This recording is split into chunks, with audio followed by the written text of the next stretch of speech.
aspire to and something to look forward to.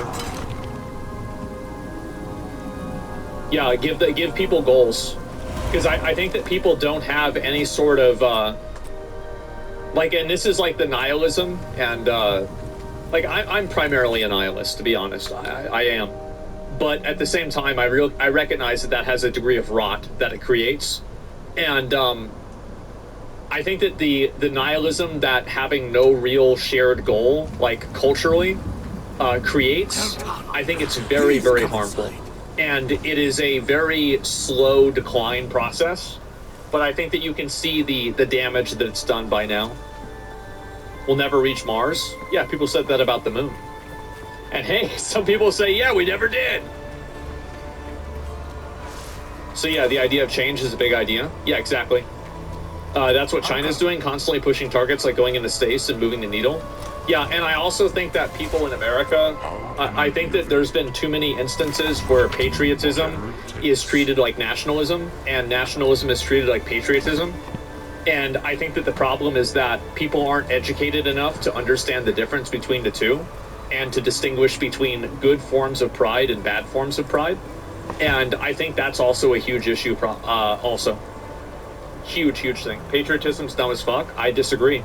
I think it's a great thing.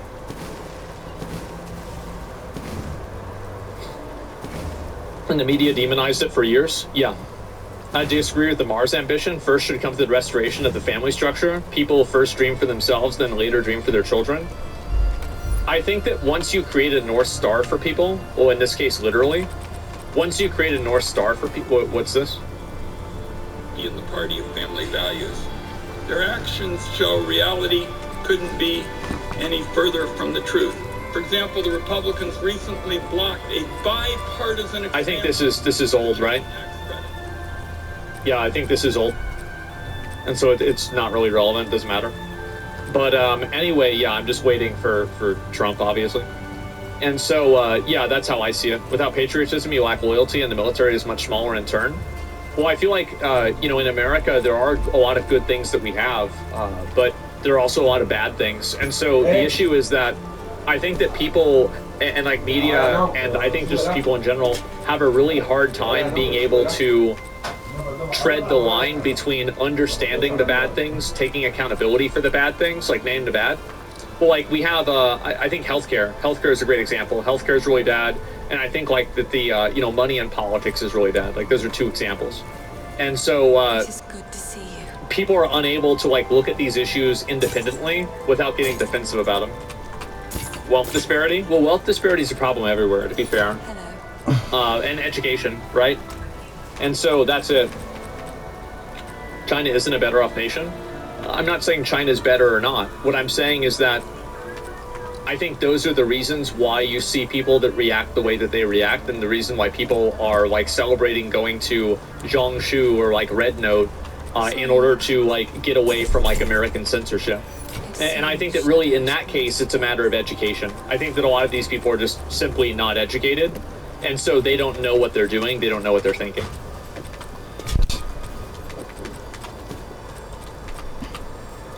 Did you watch Channel 5 inauguration video? No, I didn't. Yeah, I might actually have something interesting coming up with them kind of soon. I'm not sure.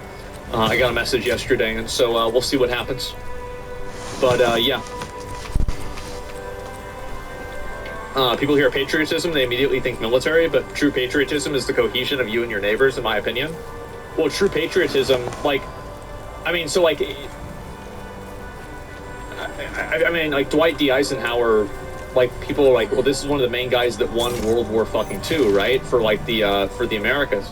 And so like, I feel like, I mean, him criticizing military industrial complex, it's very obvious that it does not mean that being patriotic does not mean criticizing the country, or you can't criticize the country. But it means like you're trying to fix it and make it better rather than just hate it, if that makes sense.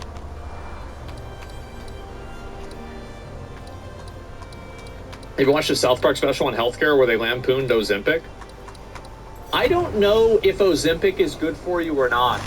Like, I have a feeling that it's probably not, but I'm not an expert in this kind of stuff, so I can't really tell you. Like, I'm not a doctor, okay, guys? But, yeah. It's a band-aid. It's fucking awful. It works. Do you think you're educated enough to be the authority? No, I mean educated enough. Let me read it. The proving grounds for the sister country. Though it broke many bones and this person's not so bad. Yeah. No, I was gonna ban him. He's not getting banned. He's fine.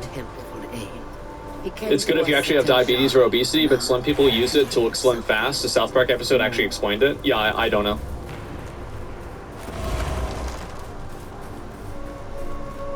I had the anime tournament told me all drugs are bad for the body. The real question is how bad they are. Yeah, I mean, I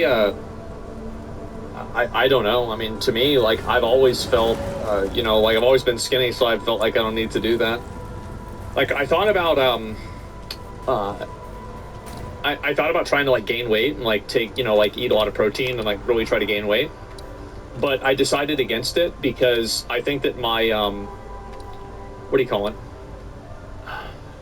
Zucker, what the fuck? Yeah, I never even seen that message effect. God damn. The hell? Yeah, thanks, man. I appreciate it.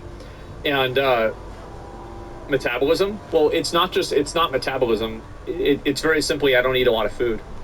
And also, like, right now, I have relatively no negative medical effects from, like, my life.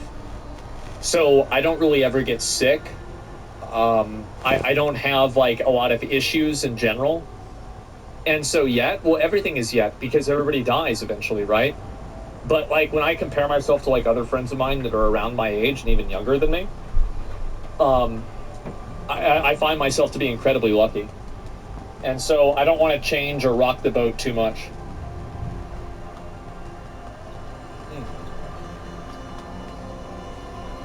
High blood pressure is stress-induced? Yeah, it is. And, your wife, you married? No, I am not married. I do not have a wife. I do not have a girlfriend. Absolutely not. Nope.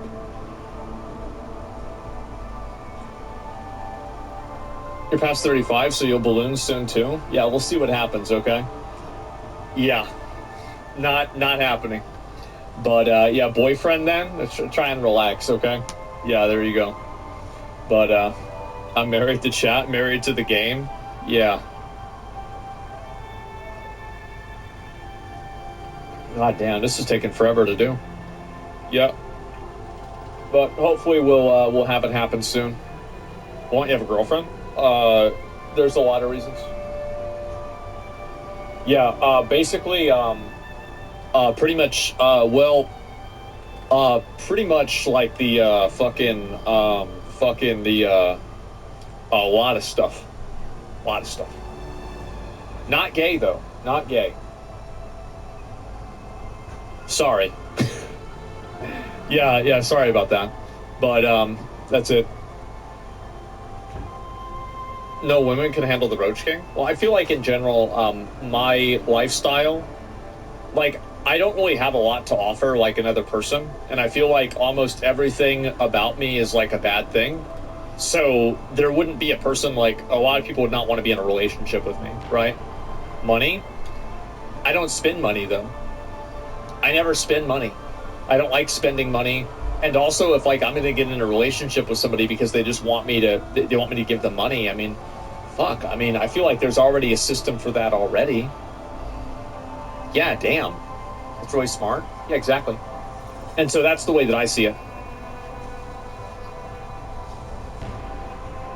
The fucking ship and chat is AIDS. Oh, people love shipping and doing stuff like that. I don't really care too much about it. I don't really take it too seriously or anything else. But, yeah. It's good you're staying out of the Gamers Nexus drama with Linus. It got really, really messy. Well, I hope they're both okay. I have a lot of respect for both of them. So, you know, it's sad to see something like that happen. So, yeah. You're taking your genes out of the gene pool? Yeah, well, if you knew who, you know, yeah, that maybe that's the case. But, if it is, maybe that's not a bad thing. Yeah, I'm a bit of a weird guy. Yeah, what happened with Linus? I'm not sure, man. I have no idea. I'm 25, never been in a relationship. I'm not gay either. I've just never been interested in getting into a relationship. That's fine. Yeah, there's nothing wrong with that. Oh, and the reason why you're not in a relationship is because you work too much to find a real one.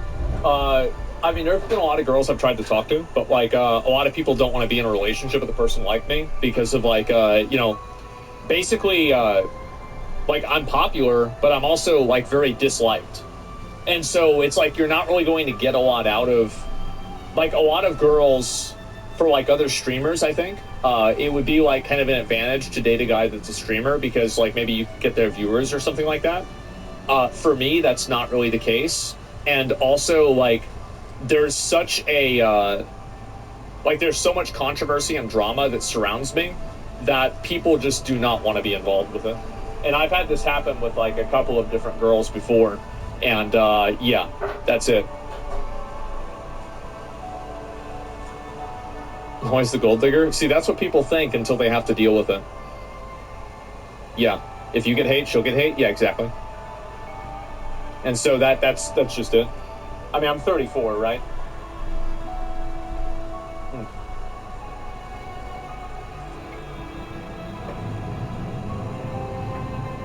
I'm old, right? Yeah, what the fuck? It's crazy.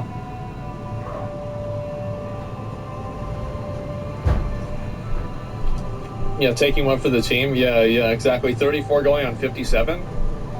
I don't know. You're seriously 34? Yeah. You don't look a day over 42? Shut the fuck up. Yeah. I thought I was 29? No.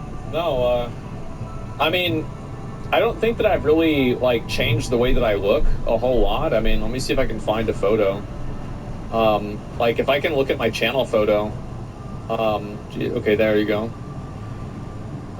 Is this a good example or not? Let me go ahead and double check. Where is it? Yeah, I mean, this is I was like this is over 10 years ago, and if you look at the same thing, let me see if I can find another older photo. Pretty much the same. Yeah, you look 32 there. Yeah, sure. Let me see if I can find another one.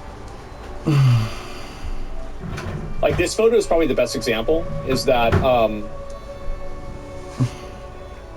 like, I took this when I was, like, 21, I think.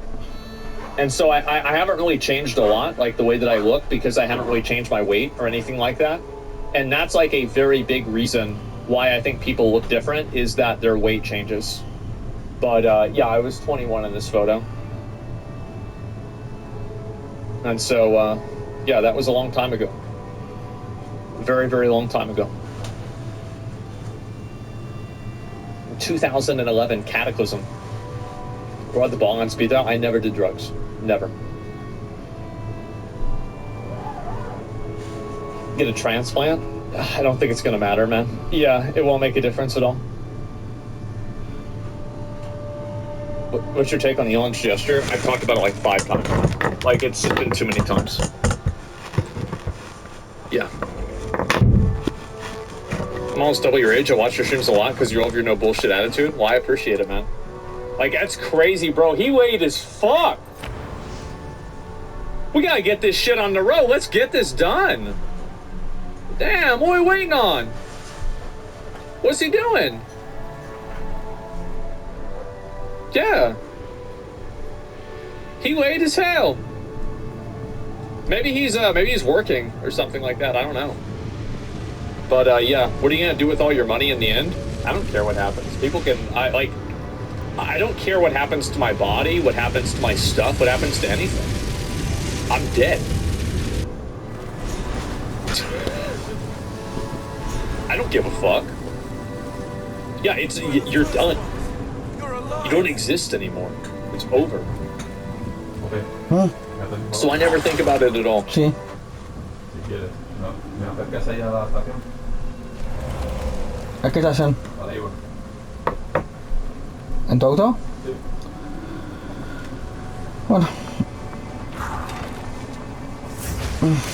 O sea, no quiero, pero bueno. Bueno, pues deja de hacer. No, voy. Espérame que me vista. Llevar mi coche hasta casa del Baby Left. Espérame que me vista.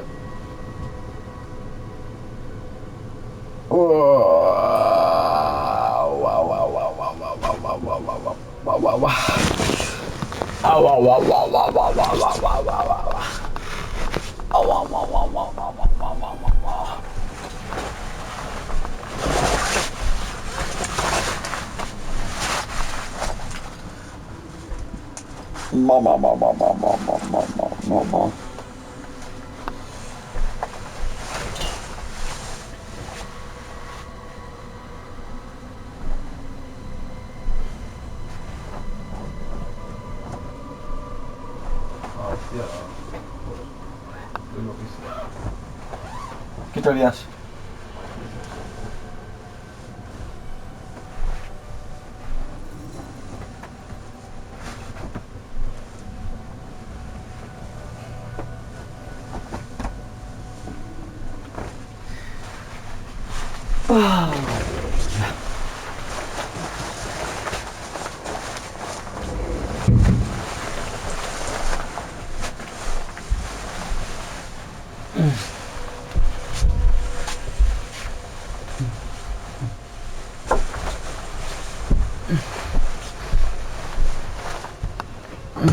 ¿No?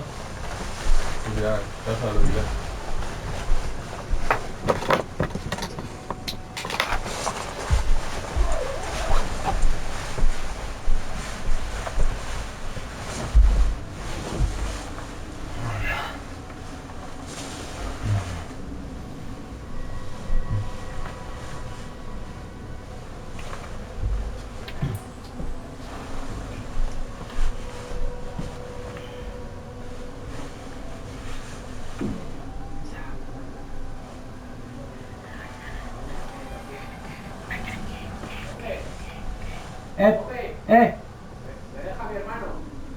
Ah, bueno.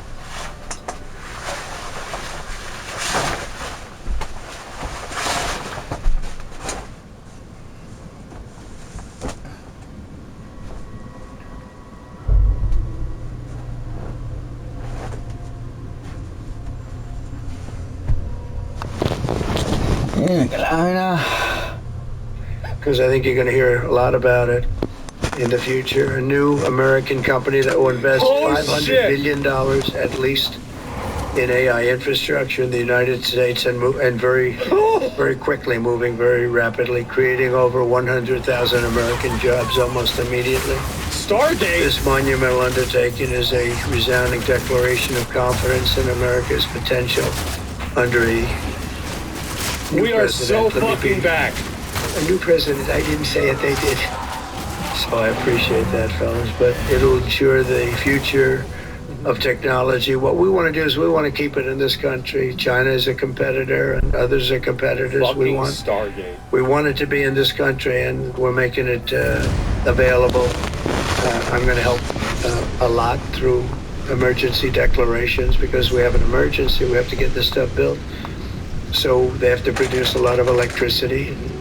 And we'll make it possible for them to get that production done very easily at their own plants if they want, where they'll build at the plant, the AI plant, they'll build energy generation, and that will be incredible. What are you going to put in Stargate But 1? it's technology and artificial intelligence, all made in the USA.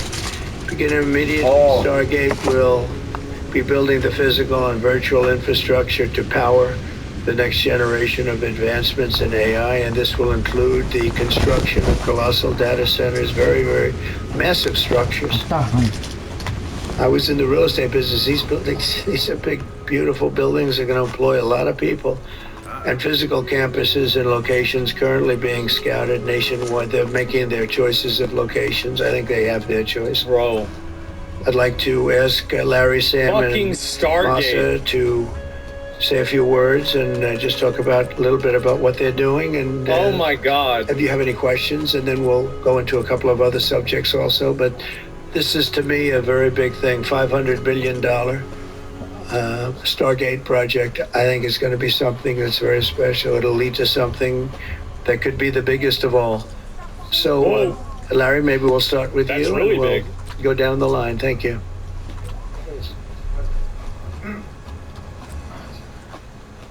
Thank you, Mr. President. We certainly couldn't do this without you. It would simply be impossible. AI holds incredible promise for all of us, for every American. We've actually been working with OpenAI for a while and with Masa for a while. The data centers are actually under construction. The first of them are under construction in Texas. Each building's 500,000 square feet. There are 10 buildings currently being built, but that will expand to 20 and other locations beyond the Abilene location, which is our first location. The kind of applications that we're building, to give you an idea, maybe the most charismatic and the one that I think touches us all is electronic health records, not just maintaining electronic health records, but by looking at electronic health records, understanding the condition of doctors, better understanding the condition of their patients, and being able to provide healthcare plans that are much better than they otherwise would be. A doctor in Indian River Reservation would be able to see how a doctor at Memorial Sloan Kettering would treat the patient, or a doctor at Stanford would treat the patient. We actually provide all of that information, all of that guidance to the doctor. We actually provide all of that information, all of that guidance to the doctors who are treating cancer patients or patients with any other kind of disease, made possible by AI. I'm not going to take a lot of time. I'm going to pass it to Masa, but this is a very exciting program for Oracle to be a part of. Thank you. Stargate, boys. Oh, day one. That's good. That's great. Fuck. I feel tall now. Thank you. Well, Mr. President, This is day two. last month I came to day zero.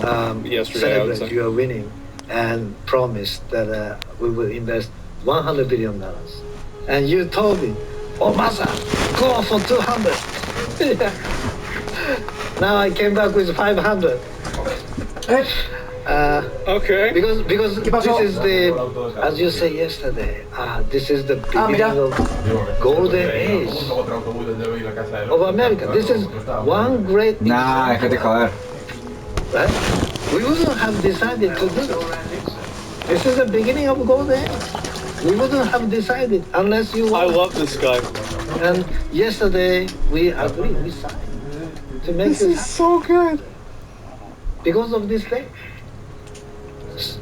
So He's just talking to him. we would make this happen. We would immediately start deploying $100 billion with the goal of making $500 billion within next 4 years, within your term. Right? Because of your success. So Oh my we are God. very, very excited to do this. And our partner is, of course, SoftBank, OpenAI, Oracle, and additionally investing partner with MGX. Read this headline. On top of that, we have Read the this technology fucking partner. Boom. Yeah. And of course, Microsoft has been very, very supportive to Sam and continue to support all our success. This is not just for business. As Larry said, this will help people's life. This will help solving many, many issues, difficult things that otherwise we could not have solved with the power of AI. I think AGI is coming very, very soon. Oh. And then after that, that's not the goal. After that, artificial super intelligence will come to solve the issues that mankind would never ever have thought that we could solve. True. Well, this is the beginning of our golden age. Thank you very much. Oh my God, bro. I don't have too much to add. But I did want to say I'm thrilled we get to do this in the United States of America. I think this will be the most important project of this era. And as Masa said, for AGI to get built here, to create hundreds of thousands of jobs, to create a new industry centered here. We wouldn't be able to do this without you, Mr. President. And I'm thrilled that we get to. I think it'll be an exciting project. I think we'll be able to do all of the wonderful things these guys talked about. But the fact that we get to do this in the United States is, I think, wonderful. So thank you very much. Could you just say one word? I hear so many positive things about what it's going to do for medical research and for solving things, cancer and all the different problems. How will AI help us with the fight against the various problems? These guys can maybe share more about some of the work they're doing there. I think they'll jointly be some of the leaders about driving progress here. But I believe that as this technology progresses, we will see diseases get cured at an unprecedented rate. We will be amazed at how quickly we're curing this cancer and that one and heart disease. And what this will do for the ability to deliver very high quality healthcare at a cost, but really to cure the diseases at a rapid rate. That will be among the most important things this technology does. Very good. So we're currently working on. Okay. All right. No. I'm not that tall. I'm not that tall. No, he just exposed this guy. One of the most exciting things we're working on, using the tools that Sam and Masa are providing, is a cancer vaccine. It's very interesting. It turns out, I'll be quick, all of our cancers, cancer tumors, little fragments of those tumors float around in your blood. So you can do early cancer detection. If you can do it using AI, you can do early cancer detection with a blood test. And using AI to look at the blood test, you can find the cancers that are actually seriously threatening the person. So we can, again, cancer diagnosis using AI has the promise of pattern analysis. Then beyond that, once we gene sequence that cancer tumor, you can then vaccinate the person, design a vaccine for every individual person to vaccinate them against that cancer. And you can make that vaccine, that mRNA vaccine, you can make that robotically, again using AI, in about 48 hours. So imagine early cancer detection, the development of a cancer vaccine for your particular cancer aimed at you, and have that vaccine available in 48 hours. This is the promise of AI and the promise of the future. What the fuck?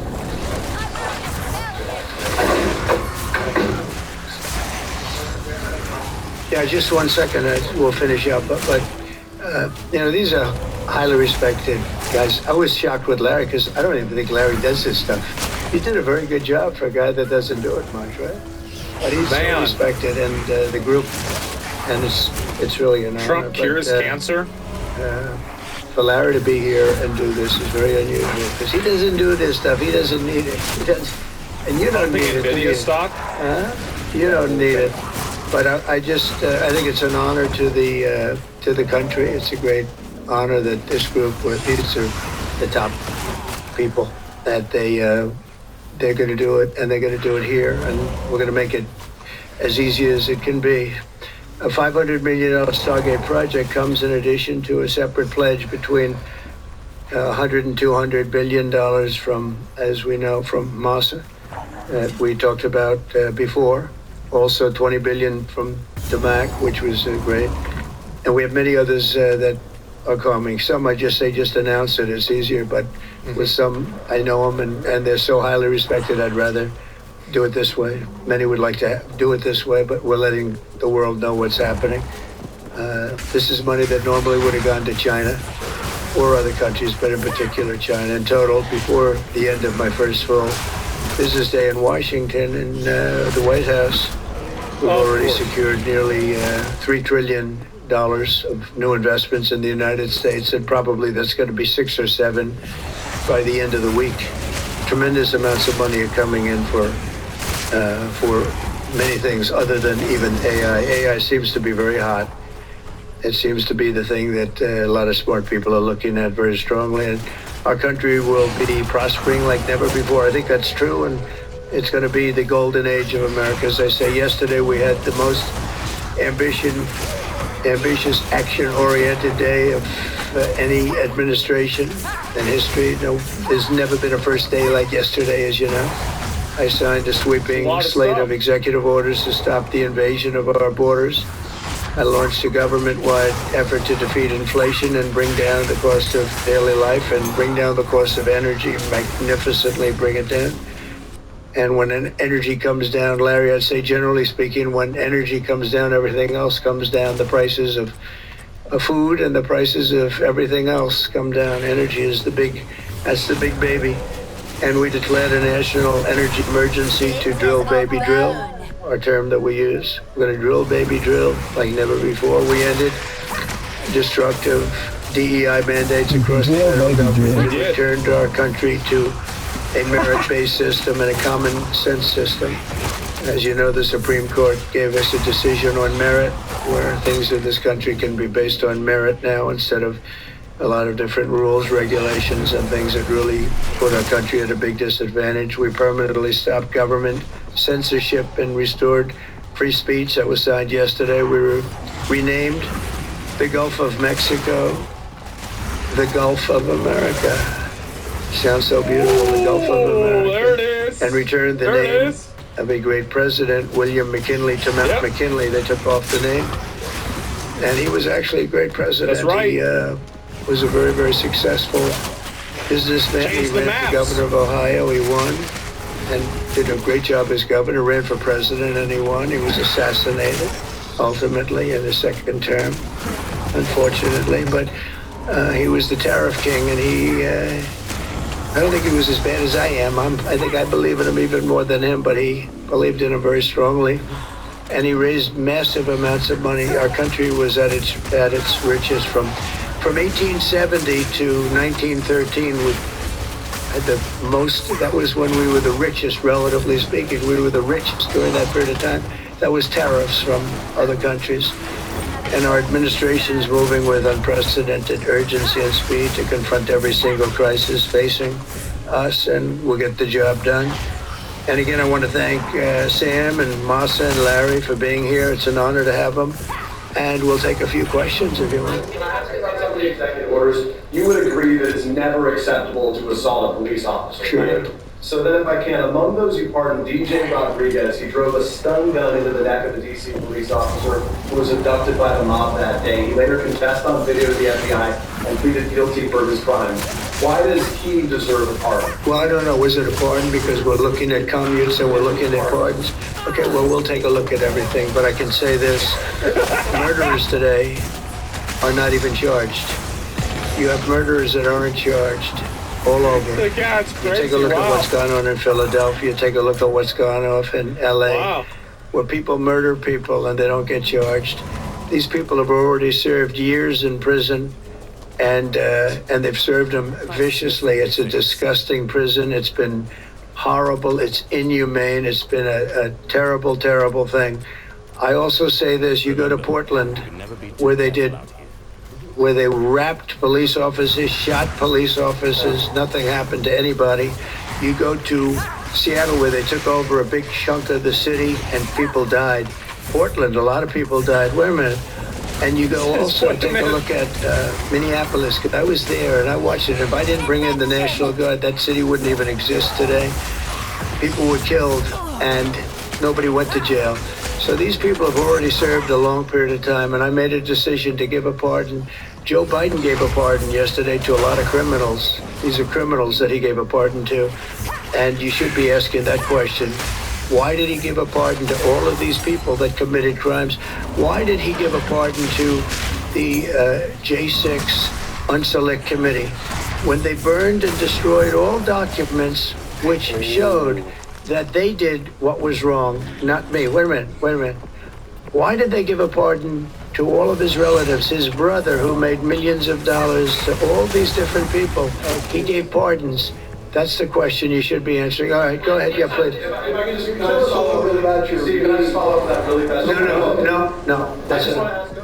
You said Tell us about your meeting with Speaker Johnson, Senator Thune. Did you reach any conclusion on this one big... Pretty much. I think we have a good situation now.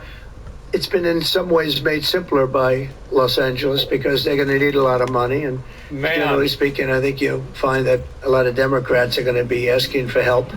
So I think maybe that makes it more one-sided. I think we're going to do very well. Look, we're going to take care of Los Angeles. I'm going there. I'm going to North Carolina, which has been abandoned by the Democrats. And I'm going to North Carolina, very importantly, first. I'll be there on Friday. And then I'm going from there to Los Angeles. And then I'm going to Nevada. And I'm really going to Nevada to thank them for the vote because we won Nevada overwhelmingly. And that's usually a Democrat vote. And I just want to go there to thank the people of Nevada for the big vote. So throw a party for himself. Yeah. The leaders of the Proud Boys and the Oath Keepers were free following their pardons yesterday. At the time, back in 2021, you urged them to stand back and stand by. Is there now a place for them in the political conversation? Well, we have to see they've been given a pardon. I thought their sentences were ridiculous and excessive. One of the guys took down a flag that was an anti-American flag. And he was given years in jail. I don't know the exact number, but he was given many years in jail. I thought it was very excessive. And at least the cases that we looked at, these were people that actually love our country. So we thought a pardon would be appropriate, yeah. Is it also true in your conversations with Republicans today that you asked them to consider recess appointments for cabinet officials? I think, yeah, if it's needed. I don't think it's going to be needed. Marco, as you know, got passed overwhelmingly with 99-0, which is pretty amazing. Marco's going to do a great job, Secretary of State, but he just got, I guess he was the first one and just got approved. That's some vote, 99-0, and the nothing was a vote that he would have gotten if we wanted to do it. But you know whose vote that was? Who's doing a great job right now as Vice President. For a trade or a deal involving wildfire relief in extension for a debt. Well, what I really want to have done, I was talking about this with the guys back in the Oval Office. Los Angeles has massive amounts of water available to it. All they have to do is turn the valve, and that's the valve coming back from and down from the Pacific Northwest, where millions of gallons of water a week and a day, even in many cases, pours into California, goes all through California down to Los Angeles, and they turned it off. It's off now. The valve goes, it turns toward the Pacific Ocean, and all that water goes pouring into the Pacific Ocean. If they did what I told them to do, they wouldn't do it because politically they didn't think it was good. I think it's great politically. I think they're dead politically. What they've done, they've destroyed the city. What they've done to that city is unbelievable. The sprinklers, their sprinklers in there like these right here that you see, none of them had any water in them. They didn't have any water. The fire hydrants, 40% of them had no water. Here we go. The brush was soaked, was just dry. Everything was dry. The sprinklers on the lawn weren't allowed to even be used. Yeah. So, you know, everything was dry, and it was an inferno. They created an inferno. So we're demanding that they turn the valve back toward Los Angeles right now. It's not even believable that they haven't done it. Just so you know, they have a valve, and it turns like, think of a sink, but multiply it times many thousands of times the size of it. It's massive. And you turn it back toward Los Angeles. Why aren't they doing it? They either have a death wish, they're stupid, or there's something else going on that we don't understand. But we want the water that they're throwing away to be used for California. And that includes the farmers of California. You know, when you drive up north, you see all of the land. I couldn't believe it. I was with Devin Nunes when he was a congressman and some other congressmen from the area, and we're driving up and we're on the highway, and I keep looking at these farms, and the land is bone dry, and then you'd see an acre, about an acre or 2 acres, with the most beautiful green plants growing in it, the most beautiful you've ever. It's rich stuff, and you look at the soil, and it's so rich. That soil is almost the equivalent to like Iowa soil. It's phenomenal. It's got no water. But the reason it has no water, I said, do you have a drought? No. I said, what do you mean you don't have a drought? Look at the thing, it's dry as a bone. The reason you have like an acre is because they say you can farm 1 acre, but no more. Because they didn't want to waste water, but they throw the water into the Pacific Ocean. These people are crazy. So we're going to be issuing an executive order demanding that they immediately let that water come down through California. Farmers, even people living in Beverly Hills. Now, those people have been a lot of them are wiped out. Believe it or not, they were having restrictions, Larry, you know about this. They wanted to restrict you to 38 gallons of water a day. That sounds like a lot, but it's not. When you're a rich person and you like to take a shower, 38 gallons doesn't last very long. And they have all this water, and it's really good water. Up high, Pacific Northwest. Some water comes in from Canada. Oh, shit. A nice country, by the way. Comes in from Canada, and it comes all the way through California, and they're restricted. You even have the half pipes, the half pipes, the cut pipes. Big ones, bigger than this room. And they go all the way down, and they're bone dry, and they could be loaded up with water. No, but isn't it incredible that they don't do it? And it's to protect the Delta smelt. It's a fish that's doing poorly anyway. But I said, how are you protecting the Delta smelt by not giving it water? It's a fish. It needs water. Nobody can answer that question. Well, let me do this first. Are you open to Elon buying TikTok? Say it. Are you open to Elon buying TikTok? I would be if he wanted to buy it, yeah. On your inauguration. I'd like Larry to buy it too. I have the right to make a deal. So the deal I'm thinking about, Larry, let's negotiate in front of the media. Oh my God. The deal I think is this, and I've met with owners of TikTok. Oh my God. Owners. It's worthless if it doesn't get a permit. It's not like, oh, you can take the US. The whole thing is worthless. With a permit, it's worth like $1 trillion. King. So what I'm thinking about saying to somebody is buy it and give half to the United States of America, half, and we'll give you the permit. And they'll have a great partner, the United States. And they'll have something that's actually more valuable because they have the ultimate partner, and the United States will make it very worthwhile for them in terms of the permits and everything else. But so think of it, you have an asset that has no value or has $1 trillion value. It all depends on whether or not the United States gives the permit. So what I'm saying is let the United States give the permit, and the United States should get half. Sounds reasonable. What do you think? Sounds like a good deal to me, Mr. President. He can afford it too. Mr. President, you're a president who has long said that you back the blue, but aren't you sending the message that assaulting officers is okay with these parties? No, the opposite. In fact, I'm going to be letting 2 officers from Washington Police, D.C. I believe they're from D.C., but I just approved it.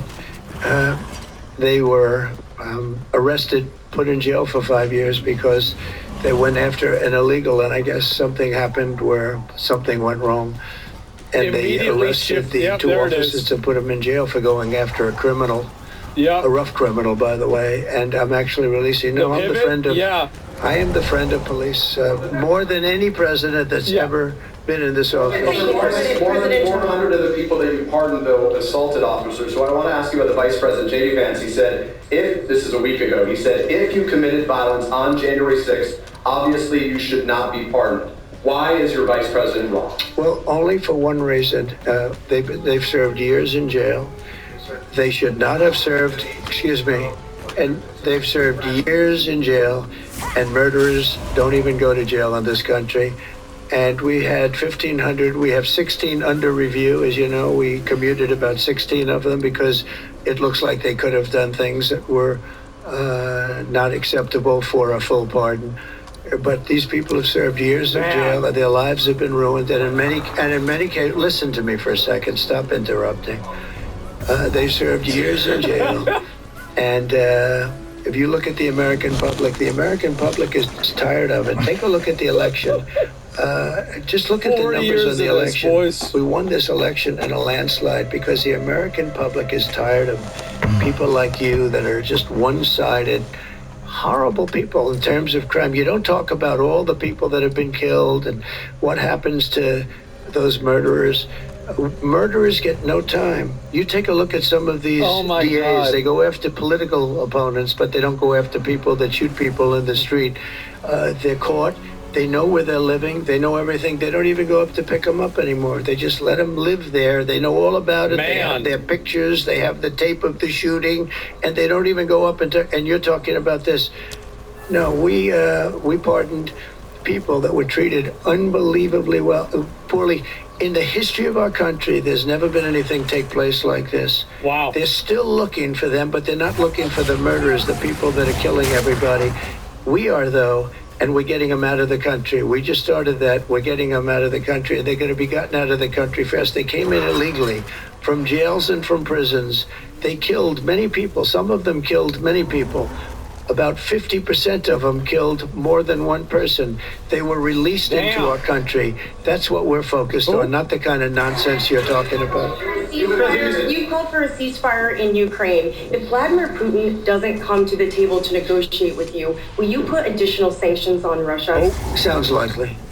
And do you think that the war should be frozen currently along The war should have never started. If you had a competent president, which you didn't, the war wouldn't have happened.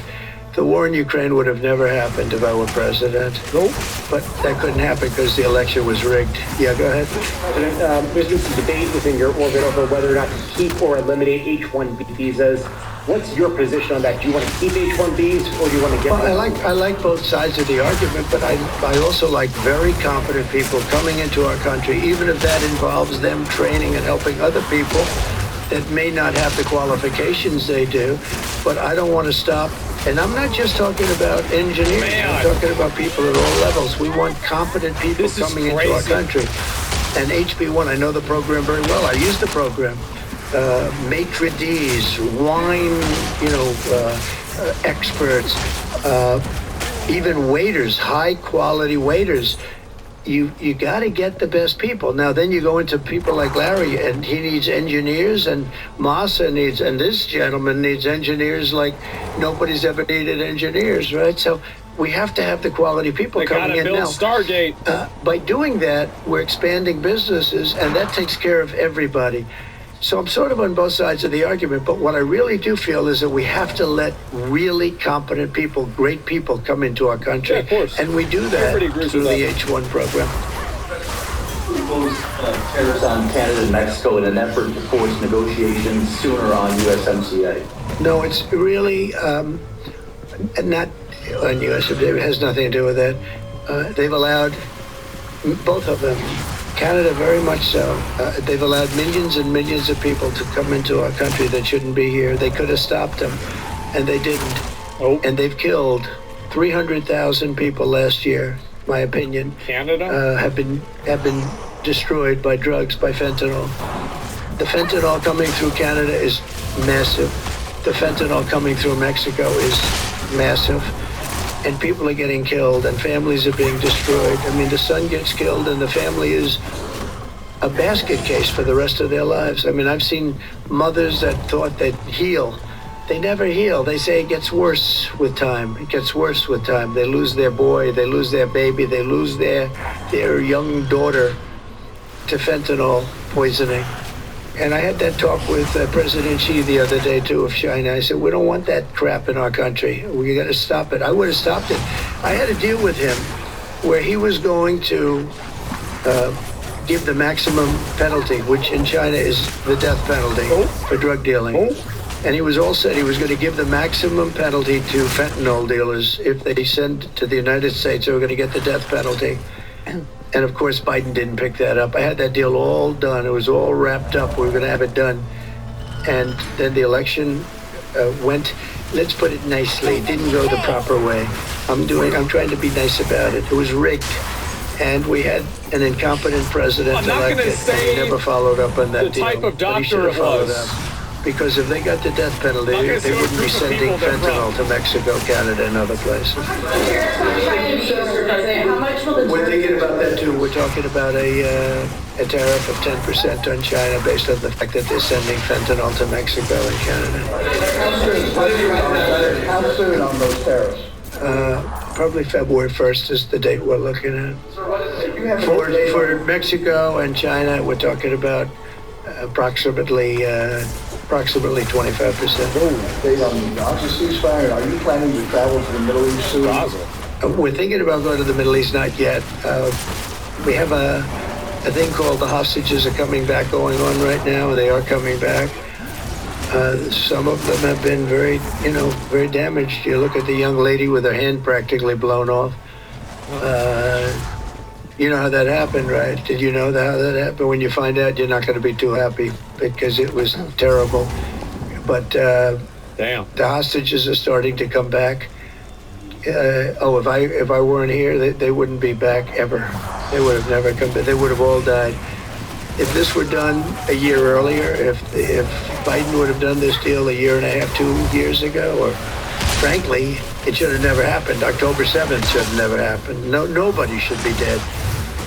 But through weakness, they allowed it to happen, and then it was a disaster from there. But you go back just 6 months ago, many of these young people were living. Young people don't die like that. They're just dying.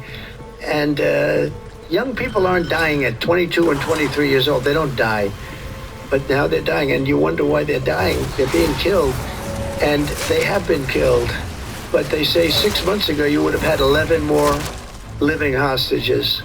Think of that. 6 months ago. But Biden couldn't get it done, and it was only the imposition that I put on it as a deadline that got it done. But it's a very sad situation. It should have never happened. I'll tell you, 2 things should have never happened. 3 things. Inflation should have never happened. It would have never happened, except for what they did to energy and their crazy spending. And Ukraine would have never happened. Never. By the way, Russia never would have gone into Ukraine. I had a very strong understanding with Putin. It would have never, ever happened. He disrespected Biden. Very simple. He disrespects people. He's smart. He understands. He disrespected Biden. And also, the Middle East would have never happened because Iran was broke. They had no money. They had no money for Hamas. They had no money for Hezbollah. It would have never happened. October 7th would have never happened. But it did happen. So this is the cards I've been given. And we're getting the hostages back. That would have never happened under Biden. They would have never come back. They were just dying not that slowly. They were dying or being killed. But that was what was happening. Are you going to keep sending weapons to Ukraine, or are you going to turn off the tap soon? Well, we're looking at that. We're talking to Zelensky. We're going to be talking with President Putin very soon. And we'll see how it all happens. We're going to look at it one thing I do feel, the European Union should be paying a lot more than they're paying because under Biden, I mean, we're in there for $200 billion more. Now, it affects them more than it affects us. We have an ocean in between, right? Little thing called an ocean. The European Union should equalize. We're in there for $200 billion more than the European Union. I mean, what are we, stupid? I guess the answer is yes, because they must think so. But the European Union takes advantage of us tremendously on trade, and they now take advantage of, and always have. If I didn't get involved years ago, my first term, one of the first things I noticed was that they're not paying enough. They're not paying, and a lot of those countries weren't even paying. The NATO countries, they weren't paying. Only 7 out of 28 were paying. We were one of them. And Poland was one, and they had a few of them that were paying, and some were paying very proudly. Usually, the closer to the borderline of Russia they were, the faster they paid, okay? The ones that were further away tended not to pay so fast. And one thing on that, I think they should lift their number not to 2%, but to 5%. NATO should be at 5%, not at 2%. 2% is ridiculous, you know. The U.S. President Xi, in your conversation about Ukraine, you asked him to get involved in helping settle that. Can you tell us about that? I did, yeah. I said, you ought to get it settled because he's not done very much on that. He's got a lot of power, like we have a lot of power. I said, you ought to get it settled. We did discuss it, yeah. Do you intend to continue selling products that benefit yourself personally while you're president?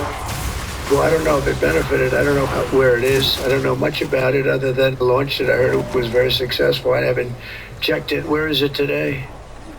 You made a lot of money, sir. How much? Several $billions, it seems like, in the last 7 days. several billion, that's peanuts for these guys. So you talked about the letter from President Biden. Can you give us some sense, broadly speaking? Yeah, he wrote me a nice letter. I mean, I did open it last night. And I didn't know. Peter said, "Did you get the letter?" I said, "Wait a minute, let's see. The letter is sort of a tradition. You put it in the drawer, especially of the beautiful Resolute desk, right?" And I opened it, and there it was. It said to number 47. And it was a very nice letter. I mean, I could show it because I think it was a nice letter. Maybe I will. I think just basically, it was a little bit of an inspirational type letter, you know. Enjoy it, do a good job. Important, very important how important the job is. But I think it was a nice letter. I think I should let people see it because it was a positive for him in writing it. I appreciated the letter. Were security concerns at all a factor when deciding to move an operation into... They asked that yesterday. No, not at all. No, not at all. It was just cold. Look, if we would have, you know, I just went out to the helicopter, right, we say goodbye, that's a tradition. He's just ignoring the $50 million before it he used to be made? a stagecoach, and then helicopters came along. Yeah. But that's been a tradition. You go out and you do that. And we stood there for 10 minutes, and I'll tell you what, people would not have been able to get through that day. That was cold. It was sort of interesting. Don't let the sun fool you. Tell me something. Sunny days can get very cold, can't they? Because that was so freezing yesterday. You couldn't have gotten through it. It would have been. And the answer is no, it wasn't secured. With that being said, I thought the Capitol, the Rotunda, was beautiful. 72 degrees, unbelievable sound. You know, it's like being in an opera house. I could see people wanting to do it there rather than outside. I hate it, bro. I hate that word. Nobody needs to have that word. I think there was enough time. It's you take a job. You want to do a job. We're not going to have security on people for the rest of their lives. Why should we? I thought he was a very dumb person, but I used him well because every time people saw me come into a meeting with John Bolton standing behind me, they thought that he'd attack them because he was a warmonger. He's the one that got us involved, along with Cheney and a couple of others, convinced Bush, which was a terrible decision, to blow up the Middle East. You know, we blew up the Middle East and we left. We got nothing out of it except a lot of death. We killed a lot of people. He's right. And John Bolton was, one of those guys. He's a stupid guy. But no, you can't have that for life. You shouldn't expect it for life. The Middle East. Will that take place here, and when and where will you meet with I don't know. I mean, look, President Zelensky would like to have peace. Yeah. He's told me that very strongly. He'd like to have peace, but it takes two to tango. We'll see what happens. Anytime they want, I'll meet. I'd like to see that end. Millions of people are being killed, and they're being killed. It's a vicious situation, and they're now largely soldiers. A lot of people have been killed in the cities. They look like demolition sites. Buildings, massive buildings bombed and coming down. The thing with Ukraine is that many more people died than you're reporting. You're not reporting the real numbers, and I'm not blaming you for that. I'm blaming maybe our government for not wanting to release those numbers. Many more people died than what you know about. When those big buildings come down and they say 2 people were injured, no. Many people, thousands of people are being killed. But the real killing now is on the war front. It's a very flat land. And the only thing that stops a bullet is somebody's body.